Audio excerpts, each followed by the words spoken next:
It's the Fastlane Daily team on assignment, coppin' mad styles. Always fresh, every day, Fastlane Daily. Remember that Audi R8 V10 prototype that burst into flames on the Nürburgring? Well, that won't be happening anytime soon thanks to a new fire engine. Only this one has launch control. We'll have more. Also, Mercedes releases a new E-Class wagon. A tuner spits at the stock 911 turbo and turns it into their own Spitfire. And we have more news on the rear-wheel drive coupe from Toyota. Will it be a real AE86 successor? What's up, everybody? I'm Derek D. You're checking out Fastlane Daily on a Tuesday. Fastlane Daily with Derek D. Always fresh every day. And now for today's headlines. In the past decade, the Nordschlief circuit in Germany, most commonly referred to as the Ring, has gone from legendary racetrack and test circuit to a formal benchmark for manufacturers. We've seen GM, Nissan, Porsche, and even Ferrari use the Ring lap times as official benchmarks in press releases or news conferences. As a result, the track, or rather the public toll road as it sits during weekday hours, has become the mecca of race car drivers and car enthusiasts from around the world. The price of admission to the public?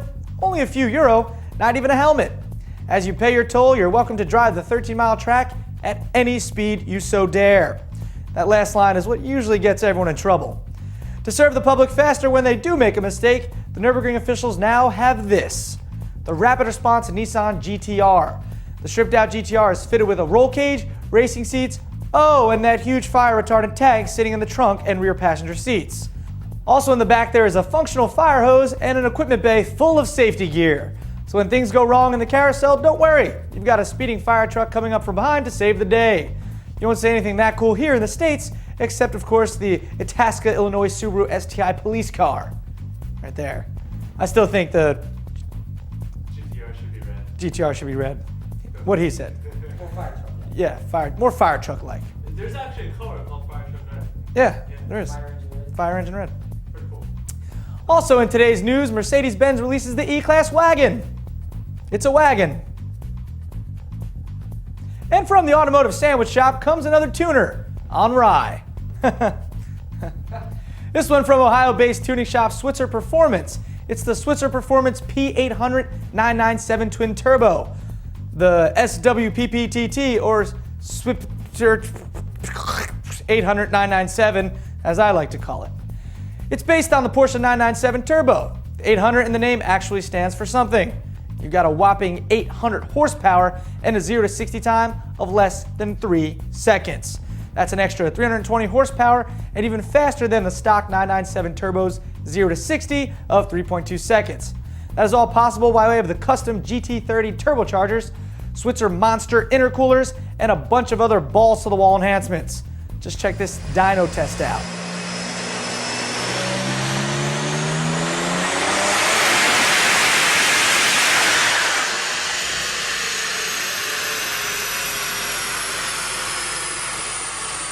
No word on price, but it'll probably cost in the range of a second 997 turbo.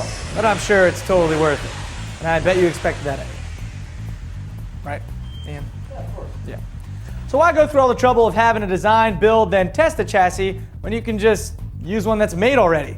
That seems to be the trend lately with the current C6 Corvette platform. Corvette-based cars such as the Anteros, XTM, Inotec C6, and Bertone Montide are now joined by SV Motor Company's 9 Competizione. The 9 Competizione bears a striking resemblance to Alfa Romeo's AT Competizione, only uglier and deformed, which I'm guessing is exactly what they were going for. I mean, they use the same name and everything, so. Anyway, the powertrain is still the same, but SV engineers trimmed 132 pounds from the Corvette's curb weight and gave it a perfect 50-50 weight distribution. SV will only make 1,000 units of the 9 Competizione, and they will cost $99,995 smackaroos, which includes a new well-equipped donor C6 Corvette purchased through their dealer network. I could have just given $5 more and it would have made your life so much easier. Right, 1,000. but they wanted me to say that long-ass number. Yeah. They'll be playing show and tell next Saturday in San Francisco and at the Concorso Italiano in Pebble Beach on August 14th. In related news, this woman is built on the ugly platform. Next up, more news on the Toyota Subaru partnership that could spawn the new AE86. But will the new car live up to its name? That's coming up right after this. Ooh, that chick was gross.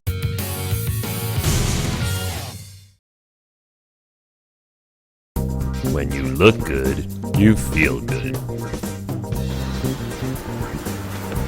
This hair is the essence of Derek D. Always fresh, every day. Fast Lane Daily.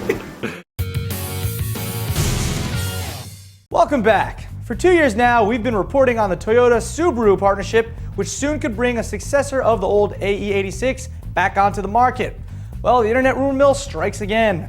News this week from 7tune.com is that we'll see the two-door rear-wheel drive love child from the two companies as early as this fall at the Tokyo Motor Show.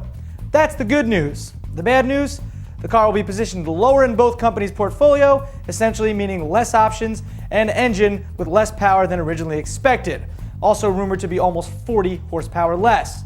The result will be a car that they'll be able to brand as an eco sports car. Such a car will most likely weigh less and could establish itself as a perfect platform for tuners and first-time buyers. We'll likely learn more within the next month as spy shots of the first prototypes surface. All right. Well, that about does it for Fast Lane Daily today. I'm Derek D. It's Tuesday, and you guys friend us on Facebook. I've said it a million times, and I'll say it a million more times. All right, because you see stuff before the show actually goes up. All right, youtube.com/FastLaneDaily and Twitter. All right, do it, you twit face.